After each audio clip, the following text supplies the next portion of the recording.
أعوذ بالله من الشيطان الرجيم بسم الله الرحمن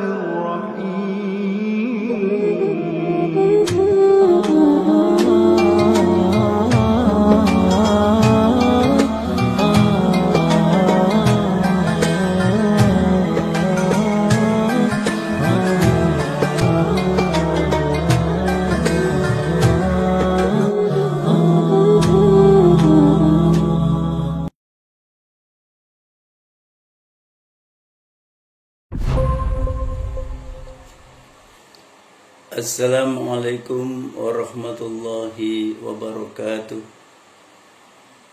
Alhamdulillahilladzi arsala rasulahu bil huda wa dinil haqq liyudhhirahu 'alad dini kulli wa kafa billahi syahida. Asyhadu an la ilaha illallah wahdahu la syarikalah iqraran bihi wa tauhida. Wa asyhadu anna Muhammadan abduhu wa rasuluhu sallallahu alaihi wasallam tasliman mazida. Allahumma salli wa sallim wa barik ala Muhammad wa ala alihi wa ashabihi ajmain. Amma ba'du. Qala Allah ta'ala fi kitabihil karim. A'udzu billahi minasyaitonir rajim. Bismillahirrahmanirrahim. وَمَا أَرْسَلْنَا مِنْ قَبْلِكَ مِنْ رَسُولٍ إِلَّا نُوحِي إِلَيْهِ أَنَّهُ لَا إِلَهَ إِلَّا أَنَا فَاعْبُدُونِ. Ma'asyiral muslimin rahimakumullah.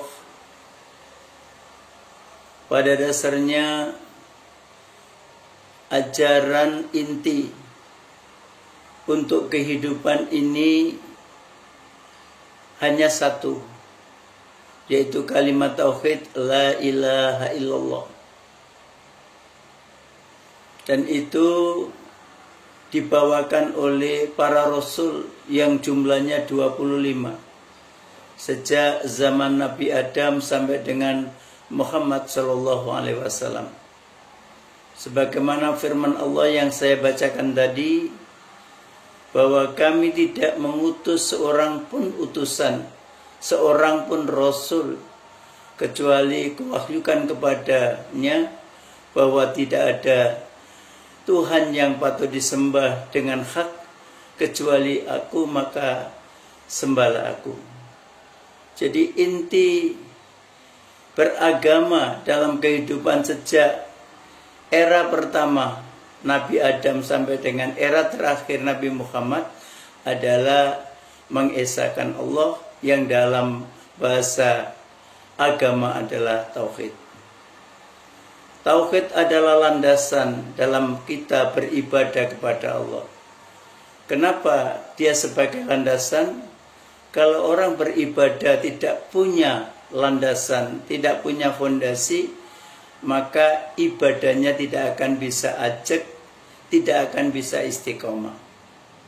Tapi karena kemudian punya keyakinan bahwa Allah yang telah menciptakan kita, Allah yang telah mengatur hidup kita, Allah yang memberi rezeki kepada kita sekalian, Allah yang menghidupkan dan akan mematikan kita, maka kemudian kita dalam kehidupan ini hanya punya sikap inna sholati wa nusuki wa mahyaya wa mamati lillahi rabbil alamin.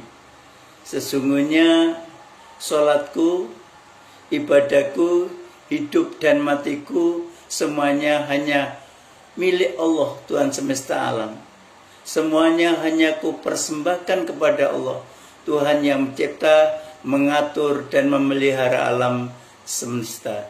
Wa bidzalika umirtu, demikian aku diperintahkan, wa ana awwalul muslimin, dan aku adalah orang-orang yang pasrah kepada ketentuan Allah.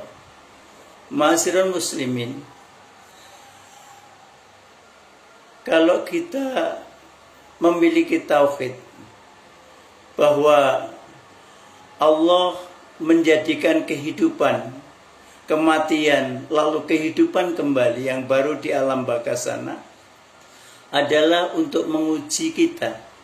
Siapakah yang paling baik amalnya? Maka tentunya Allah punya dua persediaan untuk kita. Yang satu adalah reward berupa hal yang menyenangkan, dan yang satu adalah panisme atau sanksi. Reward atau hadiah adalah berupa surga Allah yang luar biasa nikmatnya, sementara panisme atau sanksi adalah neraka yang betapa panasnya di dalamnya. Untuk orang-orang yang beriman dan beramal soleh, mereka akan diberikan surga yang luasnya seluas langit dan bumi. Sementara orang-orang yang kafir, orang-orang yang ingkar akan diberikan sanksi berupa neraka yang akan kekal di dalamnya. Oleh karena itu, di dalam kita beribadah, khususnya sholat, maka landasan yang terpenting adalah tauhid. Bahwa kita ini diciptakan oleh Allah, diperintahkan untuk mengabdi kepadanya. Karena tujuan Allah menciptakan manusia, seperti termaktub dalam surat Ad-Dariyat 56, wa ma khalaqtul jinna wal insa illa liya'budun. Tidak aku ciptakan jin dan manusia kecuali hanya untuk mengabdi, menghamba, beribadah kepadaku. Nah, ibadah yang paling utama adalah sholat. Sholat itu tiang agama.